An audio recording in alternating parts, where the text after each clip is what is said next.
Hello, everyone, and welcome to another episode of the Reckless Paradise podcast. I am your host, Dystro, and tonight's episode is a Throwback Thursday episode. This one is over a pay-per-view that's usually, within the month of April. And tonight's episode is around Extreme Rules. The show in particular that I watched, it was 2015, Extreme Rules. Um, yeah. 2015 was a weird time in the WWE. Um, there's been a lot of new faces, lots of old faces. Um, but this one is actually kind of a good one in retrospect that I saw. Um, so this one is the seventh annual Extreme Rules, and it took place on April 26th of 2015 at the Allstate Arena in Chicago, Illinois. This marks the second Extreme Rules event to take place at this venue after the 2012 edition. 2012 Extreme Rules was actually kind of a little bit better, I should say. But the concept of Extreme Rules is that, the event is like various hardcore based matches. Um, I don't really think it was very hardcore, but I mean, well, I guess we'll see here. So, this pay-per-view did 56,000 buys, excluding the WWE Network views at the time, because around this time this was WWE Network era, which it's kind of still around, but it's kind of going away in a few short months. um, but I mean, hey, like that's cool. This was a available on the WWE Network in over 140 countries on pay-per-view. It had 56,000, excluding WWE Network views, down from the previous year, 108,000 buys. Oh boy. Okay. So some of the storylines going into it was John Cena versus Rusev. Then we had on the pre-show it was Barrett and Neville. Orton and Rollins is one of the main feuds going into this. Um, Tyson Kidd and Cesaro versus New Day is kind of going into it too. Another one was Sheamus versus Dolph Ziggler. Um, Ambrose and Harper. And then one of the bigger ones was a Big Show and Roman. And then like there's a Divas title match on this show, but it didn't really go into second gear a little bit. Um, so on the pre-show we had Bad News Barrett versus Neville, which actually was not a bad pre-show match. I mean, I wish like it was on the main card. But I mean, like you can't really get what you want in this stuff. So there's critical reception to the event was mixed. Um, Noah Howell of Slam Sports awarded the event 2 out of 5 stars, adding that it was thoroughly average and a show worth missing. Wow. But Kenny Herzog on the Rolling Stone praised that the last man standing match between Reigns and Big Show called it thrilling and the match of the night. However, he was critical of the show's production, the Cena Rusev match, and the Steel Cage main event, which he described as inclusive and lifeless. Jeez, that's kind of harsh. Um, like I said, Neville versus Bad News Barrett on the pre-show. So to kick off the main show was Dean Ambrose versus Luke Harper in a Chicago street fight.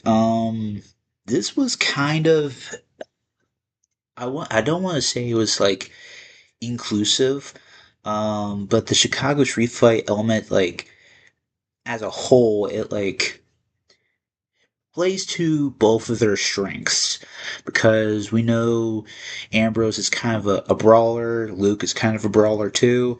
I mean, plus in like in later years in AEW, like going into like Brody Lee and John Moxley stuff, like they can have they has fight feel. Um, but it starts with like a lot of brawling on the outside. It kind of like goes into kind of a second gear a little bit. Um, and then like they, they were brawling around the arena and all that stuff. They go into the backstage, and then it was like they get thrown into like production boxes and all that stuff.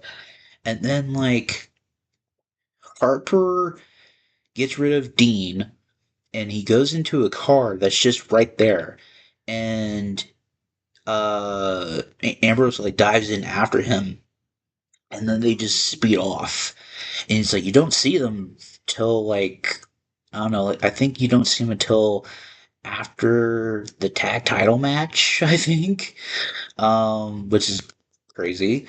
Um, and plus there was the lots of like chairs being thrown and like lots of kendo stick shots.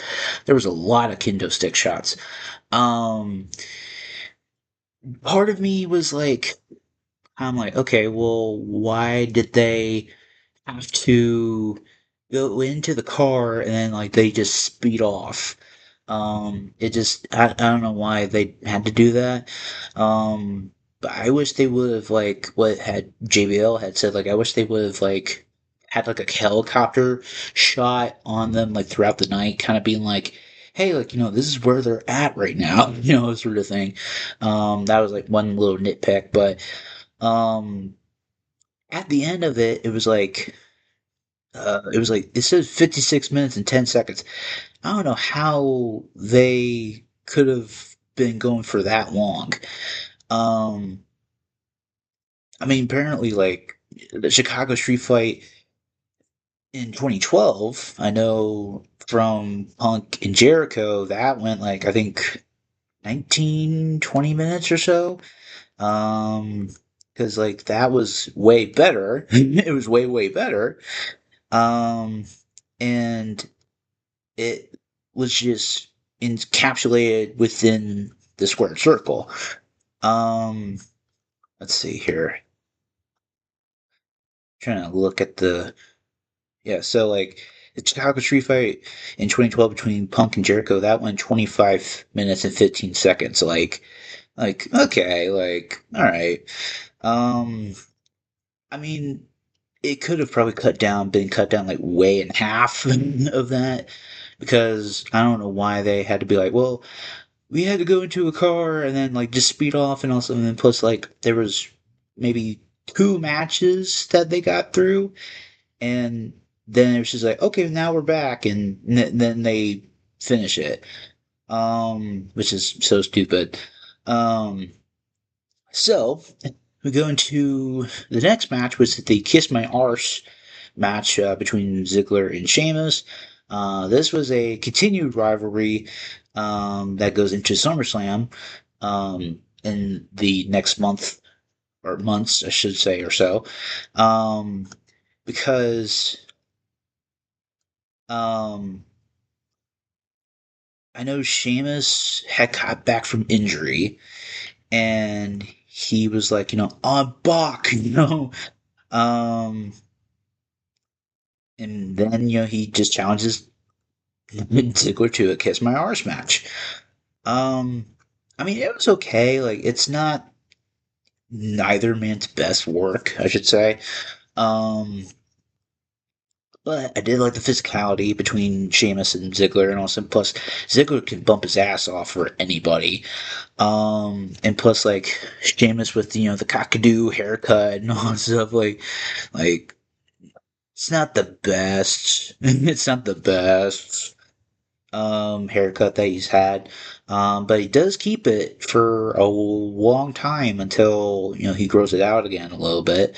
Um, I mean, like I said, it's not neither man's best work, but it keeps the feud going because Sheamus hits him in the balls and then kind of like just makes him kiss his ass, makes Ziggler kiss his ass.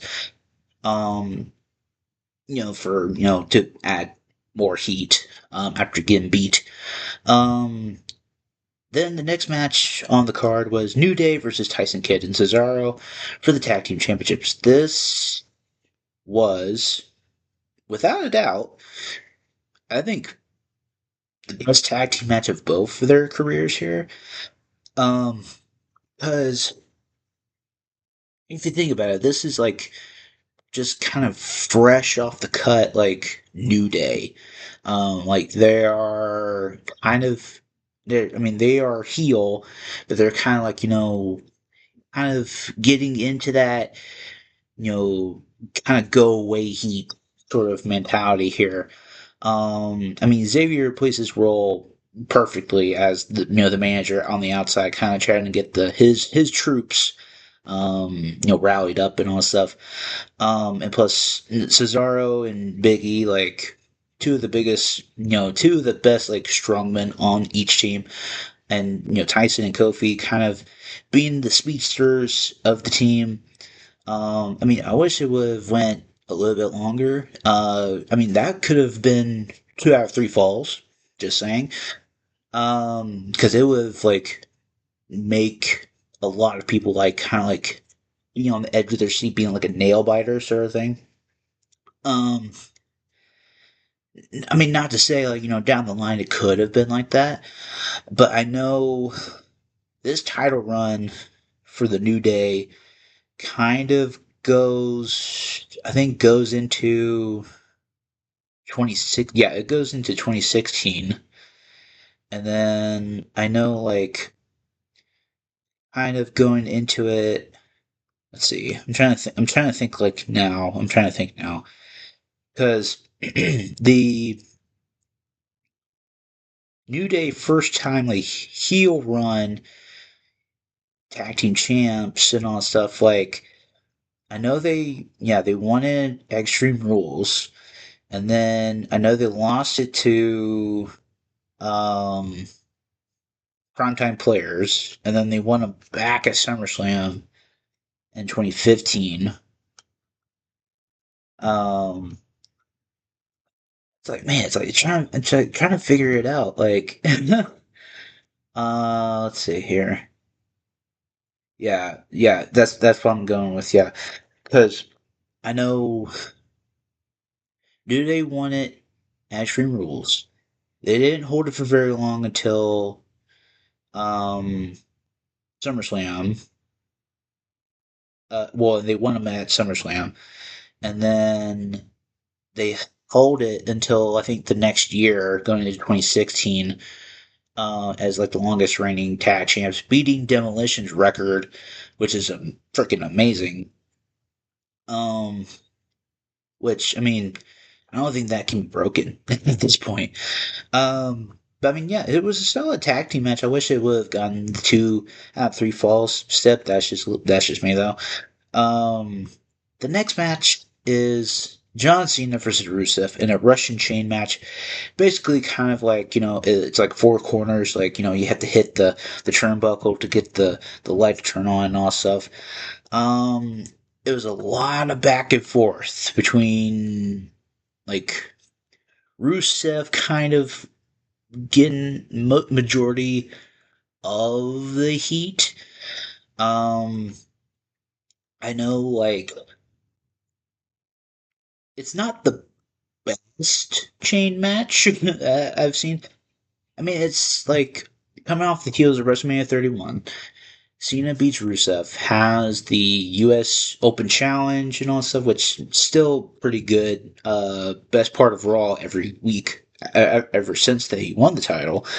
And plus, like a lot of people really wanted to see John Cena kind of get his ass beat, which he did.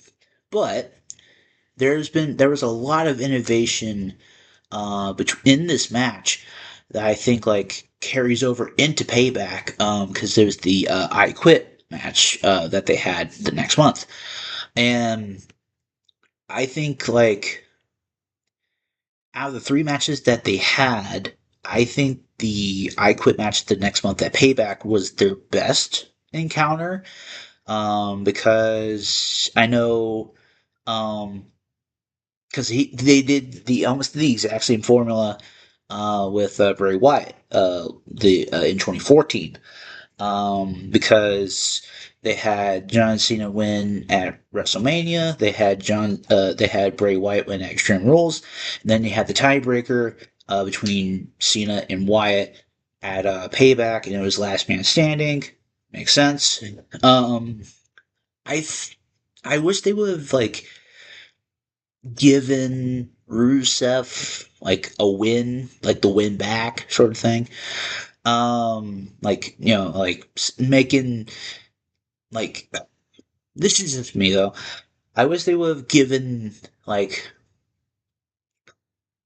give John Cena the title at Mania, have Rusev win it back at Extreme Rules, and then have Cena versus Rusev one more time, and I Quit, and then you have Cena win the championship again. So you would be a three-time United States champion.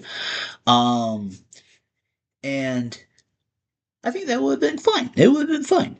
But like three pay-per-view losses in a row for Rusev, like kind of made him kind of just not be on the radar for any major championship after that point, because it's you lose John Cena, it's kind of like going nosedive, which is sad. Um, I mean, like I said, it's not the best match of their trilogy. Um, so then we have a huge kind of like not piss break match, but kind of a match that's just on the card to put the divas over and all that stuff. We have Nikki Bella versus Naomi. I mean, at least they got some time here, like because like when I was talking about talking about like in the early days of 2002, 2003, 2004, 2005, 2006, not a lot of the women were getting a lot of time to showcase their skills. And now, into 2012, 2013, 2015, and beyond, they're getting more and more and more minutes, which is good. Um, I think it's I think it's crazy that at Mania in 2015, um, we had Paige and AJ Lee in her last match before she leaves, against the Bella Twins. But then I know they were supposed to have they were supposed to have Paige versus Nikki Bella, but I know Paige gets injured, and so then they were like, okay, well we're gonna put Naomi into it and all that stuff. So Naomi replaced Paige.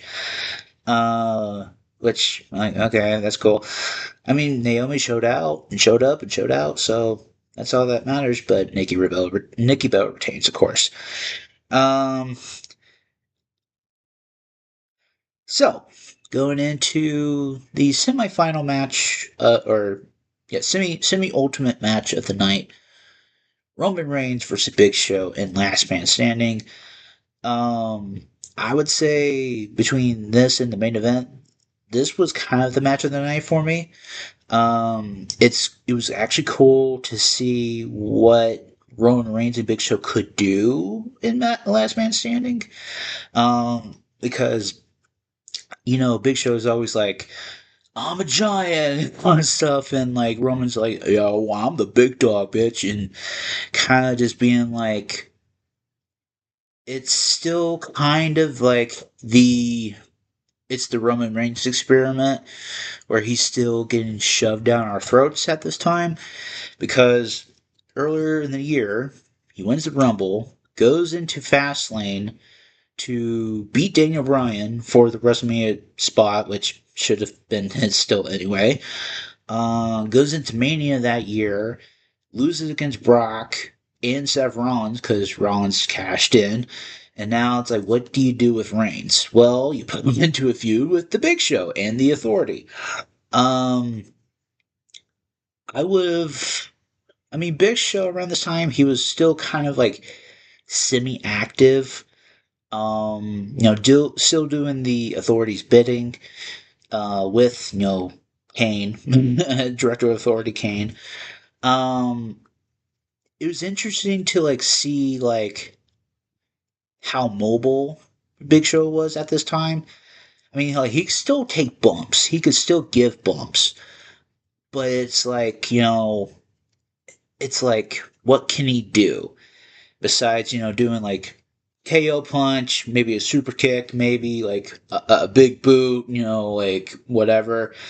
Um, it was interesting, like what the finish was because I know, like Show tries to go for a choke slam, and Roman's like, nah, and like he gets out of it, goes off the steel steps, and like spears Show through the other announce table, the Spanish announce table, and then like Roman's like, okay, well I gotta keep this son of a bitch down, so he lifts, like deadlifts the announcement table and puts it onto Show.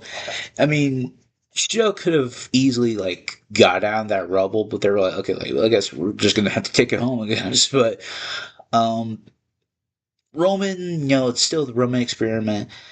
I know the next pay per view is Payback, and it's just like it was the 4-way between Roman, Dean, Orton, and Rollins for the WWE Championship. I mean, it's not like I said, it's not bad, but it's just like okay. Um, and then we go into the main event. We have Rollins versus Randy Orton in the steel cage for the WWE World Heavyweight Championship, with the RKO being banned. Um, I did not mind this. I did not mind this match. Um, it was actually interesting, like how Orton was gonna try to not hit the RKO.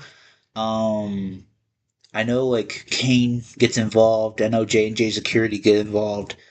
Um, and it's just like, like, cause, he teased it, like, I think a few times, but then, like, when, like, I thought it was funny that Kane was, like, trying to tell J&J Security, like, keep your fucking asses out of here, and, like, he pushes them back a little bit, and then, like, he, he opens the door. Orton tries to go out, and then like Kane just like closes it, and he's just like, mm. So that like, it's that will he, won't he help the Viper and all this, but it's like he's still got to stay true to the Authority and all that stuff, and it's just madness. Um, I know like during that match, like JJ Security tried to. They tried to beat up Orton. No, Kane like he choke slams them both. Kane tries to for a choke slam on Orton, but Orton hits him with the RKO. Rollins hits Orton with the RKO, and then he just scares his little ass on out of there, and like he wins by escaping the cage. Um, I know like a lot of people really wanted Orton to win, but this WWE Championship that Rollins holds on to, he wins it at Mania, and he holds it until I would say I think he holds it until I think during I think Hell in a Cell. I think no, he loses it. I think no, he retains at Hell in a Cell against Kane, but then he injures himself at a live show, so then he has to relinquish it, and then they have the tournament at Survivor Series that year, which Roman Reigns wins, but then Sheamus cashes his money in the bank on him, uh, and then goes into TLC as the champion. Then like I think it was like a week or two later, Roman wins it again. It's just like, man, it's just like, man. Um, all in all, like this pay per view was, it's not, it's not bad, but it's of the time, because like majority of these people are not even in the company anymore. Like Sheamus is still there. Kofi and Xavier and Biggie, they're all there. Natalia's still there. She's like the longest person that's been there. I think Tyson Kidd's like a producer now. Rusev he's there now. Nikki and Brie, I know they just came back. Naomi, she's out with pregnancy right now. I mean, he's been there. He's been the company guy for years. And Rollins is still there. Orton's still there. Like, a lot of the people that were here in 2015, they're still here in 2026. So, like, it's like one of those things where it's like, it's of the times, like I said. Um, but, like, I know going into Payback the next month, it's a completely whole different story because we have, oh god, it's like we have the Sheamus and Ziggler rivalry continuing. Oh, okay, here's the 2 out of 3 falls match that I was talking about with the New Day and Tyson Kidd. They do it Payback, but they don't do it in Extreme Rules. What the hell? Wyatt Ryback. Okay. Um, yeah. See the Cena and Rusev I Quit match for the United States Championship. This one is the better part of their feud here.